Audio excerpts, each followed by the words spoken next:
అప్పుల బాధలు వెంటాడుతున్నాయా? అయితే 6 JVR వారి జాతిరత్నాలు ధరించండి. రాజకీయాల్లో దూకుడు అవసరం.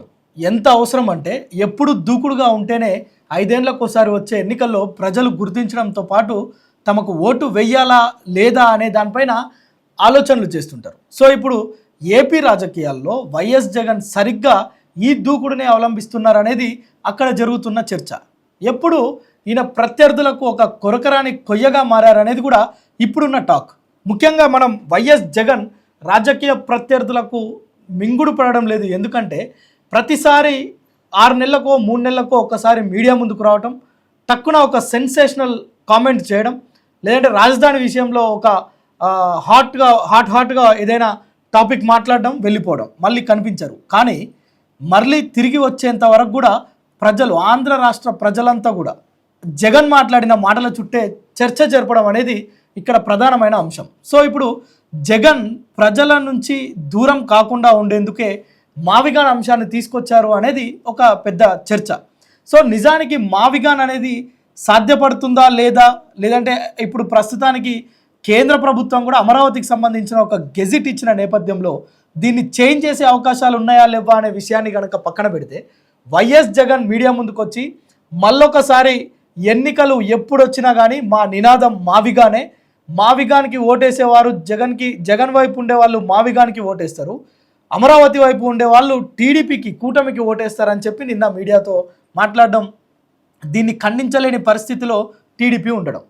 సో మనం చూస్తున్నాం, ఒక రకంగా టీడీపీ మాకు ఈ 3 ప్రాంతాలకు సంబంధించి, మావిగానికి సంబంధించిన 3 జిల్లాలు ఏవైతే ఉన్నాయో వీటికి మేము వ్యతిరేకం అంటే చంద్రబాబు నాయుడుకు సంబంధించిన అభిమానులు పెద్ద ఎత్తున ఉండే ఈ మావిగాన్ ప్రాంతంలోనే, మచిలీపట్నం, గుంటూరు, విజయవాడ ఈ ప్రాంతంలో అత్యధికంగా చంద్రబాబు నాయుడుకి కానీ ఇప్పుడు ఉన్న టీడీపీకి బాగా సపోర్టర్స్ ఉంటారు.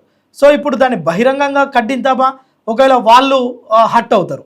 సో ఇప్పుడు అమరావతిని వద్దందామా, ఆల్రెడీ దానికి సంబంధించిన గెజిట్స్ వచ్చినాయి. ఇప్పుడు ఏది కేవలం వ్యక్తిగతమైన ఆరోపణలు, విమర్శలు జగన్ పైన చేయడం తప్ప అధికార పక్షం వద్ద ఇప్పుడు ఎలాంటి సమాధానం లేదు. సో ఇదొక విషయాన్ని పక్కన పెడితే, ఇక ప్రతిపక్షంలో ఉన్నప్పుడు వాళ్లకు ప్రజలకు ఏదైనా చెప్పొచ్చు, వాళ్లకు ఎంతో స్కోప్ ఉంటుంది ప్రజల్లో మాట్లాడేందుకు.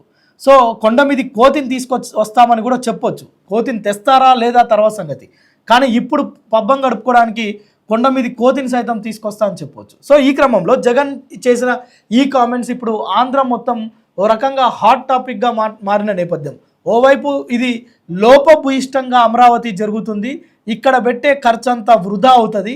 సో ఇక్కడ లక్షల కోట్ల రూపాయలు ఖర్చు చేయాల్సి వస్తుంది. అదే మావిగాన్ పైన దృష్టి సారిస్తే ఆల్రెడీ అక్కడ ఓడరేవులు ఉన్నాయి, రైల్వే స్టేషన్స్ ఉన్నాయి, బస్ స్టాండ్లు ఉన్నాయి, అన్ని ప్రాంతాలను కలుపుకునే నేషనల్ హైవేస్ ఉన్నాయి.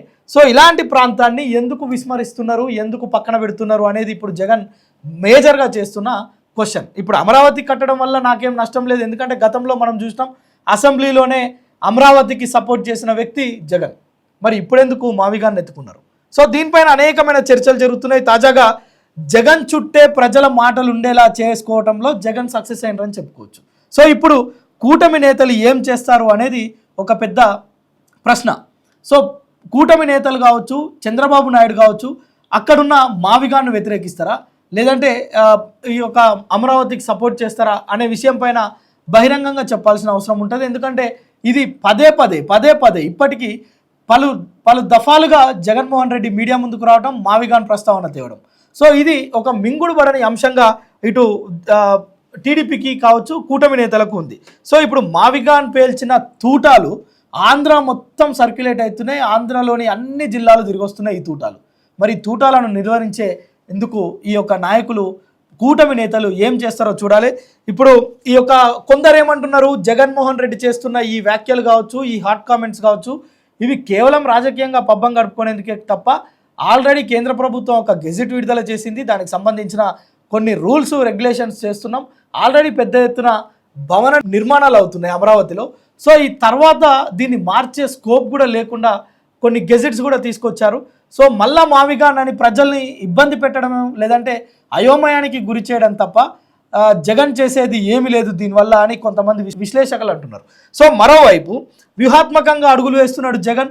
ప్రజలందరిలో నోళ్లలో నానేందుకు ఒక వ్యూహాత్మకంగా రాజకీయంలో రాజకీయ ఆటలు ఎప్పుడూ సాగుతుంటాయి, కానీ వ్యూహాత్మకంగా అడుగులు వేసినప్పుడే ఈ రాజకీయ క్రీడలో విజయం సాధిస్తారు అని చెప్పి మరికొందరు అంటున్నారు. సో మొత్తానికి ఈ యొక్క మావిగాన్ కావచ్చు, ఇటు అమరావతి కావచ్చు, ఈ మొత్తం ఎపిసోడ్లో మీరేమనుకుంటున్నారు? జగన్ చేస్తున్న ఈ హాట్ కామెంట్స్ కేవలం రాజకీయ పబ్బం గడుపుకునేందుకేనా, అమరావతిని నీరు కార్చేందుకేనా, లేదంటే కేవలం జనాల నోళ్లలో ఉండాలి, ఇంకా ఎలక్షన్స్కి 3 ఏళ్ళు ఉంది కనుక అప్పటి వరకు ప్రజలు మర్చిపోకుండా ఏదో ఒక 6 నెలలకో 3 నెలలకో హాట్ కామెంట్స్ చేసి వెళ్తాడు అని అనుకుంటున్నారా? మీరేమనుకుంటున్నారో కామెంట్ చేయండి.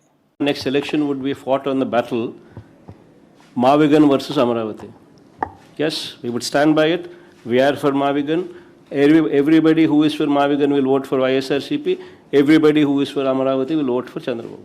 We will stand by it. We will make it an election issue for them. We'll put it up in the manifesto also. Mavigan, YSRCP. We will stand by it. Let's see how people will vote.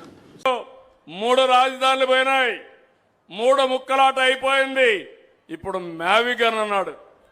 నాకే అర్థం కాల మ్యావిగన్ అంటే ఏంటో. మీకు అర్థమైందా తమ్ముళ్ళు, ఆడబిడ్డలను అడుగుతున్నా? నిన్న రౌడీలతో దండయాత్ర, అమరావతి పరిరక్షణ కోసం దండయాత్ర.